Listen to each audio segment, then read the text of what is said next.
Salam aleykum dəyərli dostlar. Bu yaxınlarda əməkdaşlarımız mənə bir ətir tövsiyə etdilər. Ətri dərindən analiz etdim və həqiqətən çox sevdim. Bu ətir haqqında sizə məlumat vermək və bu ətri sizə təqdim etmək istəyirəm.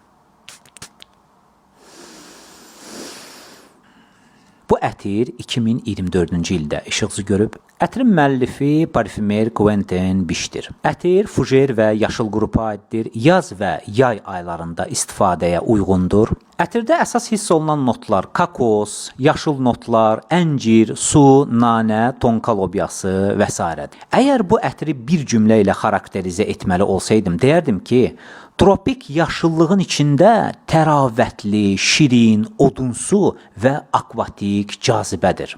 Ətir cazibədar, tropik və həssas ətirləri sevən bəylər üçün uyğundur. Ətirin adı isə Lübu Bəğdays Garden, yəni gözəl cənnət bağıdır. Həqiqətən də Allah İman gətirib yaxşı işlər görənləri altından çaylar axan cənnətlərə daxil edəcəkdir. Onlar orada qızıl bilərziklərlə və incilərlə bəzədiləcək, libasları da ipəkdən olacaqdır.